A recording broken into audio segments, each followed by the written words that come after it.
let's go to India, and that country remains in lockdown after the latest extension was approved on Sunday. The country went into lockdown on the 24th of March, and schools, public transport and most businesses have been shut since. The world's largest lockdown, covering 1.3 billion people, appears to have helped keep India's numbers relatively low, with a little over 3,000 deaths and around 96,500 confirmed cases. In the southern state of Kerala, which has a population of 35 million, just 601 cases have been confirmed and only 4 deaths. Of course, the actual number of cases may be higher, but the state's health minister, Shailaja, has been praised for her ministry's rapid response to the outbreak. Well, Shailaja joins us now from Kerala's capital. Thanks very much for joining us here, Shailaja. A lot of people are asking questions about why it's been such a success story where you are in terms of keeping the numbers low. Yes, it is because of our proper timely preparation and setting our protocols and guidelines in proper time. When we heard that newly formed virus, coronavirus or COVID is spreading in Wuhan, China, in the family of SARS virus. At the time we started our preparation here in Kerala. Can you tell me how you actually made your preparations? So what did you do? Did you impose a lockdown before the rest of the country? Yes, for setting a lockdown or declaring a lockdown, we started our preparation of the health department.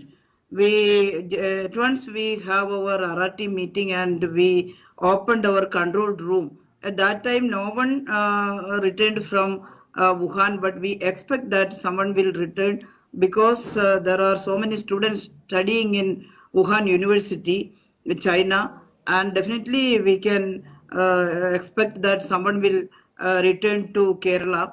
At that time, we opened in a state and a place where there's 35 million people, are you testing people regularly so you know of the numbers? How are you knowing so accurately these numbers that you have? Yes, we have formed a scientific strategy for testing. We are tracing the people from the airport itself, and if they are coming by road, by the checkpost itself, and if they are coming by water, from the seaport itself, we are tracing the people. Very good trained team was there, and they are examining the people whether they have any symptoms of corona virus, and if they have some symptoms directly from there, we are lifting the patients to the hospital and isolating them and taking the throat swab and sending the samples for a PCR test in the laboratory. At present, you just have 4 deaths.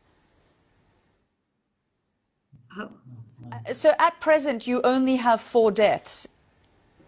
Yes, we have in our state's calculation it is 3 because one is from Goa, the Union Territory, and he came for treatment in Kerala because there is no sufficient hospitals in Union Territory, Goa.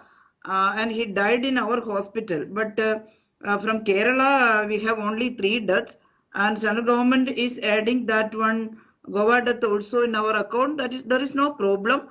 He came for treatment. He got the virus infection from Union Territory, and he came for treatment in Kerala. Do your hospitals have the equipment that's needed, and do your health workers have the protective gear that's needed? Yes, we are listening to the needs of health previously because we are improving our hospitals, and we have a very good project called Ardram, a mission, and through which the last 4 years we are trying very hard to address the problems in local level itself. We are converting our primary health centers to family health center, providing sufficient doctors and paramedical staffs and nurses there. And we started very good laboratories in primary health center itself. Are you And we are worried? addressing Are you worried because there are some places in India where the lockdown has started to ease? For example, in Delhi, the rail system is operating again, so people can go back to their hometowns. Are you worried that as people start to move, it could spread to a place like Kerala? Yes, so many people are returning from the Gulf countries and all other countries to Kerala because a good number of Keralites are residing outside. We have a very good human resource import from Kerala to the other part of the world, and they are returning to their home state. And we are little much worried because a large number of people are returning at a time, but we are not hesitating. We are ready to receive them and to send them in home quarantine. And with the help of the local self-government and police and health workers, we are watching whether they are following our advisories and guidelines And your advice. home quarantine. KK Shailaja, thank you very much for joining us.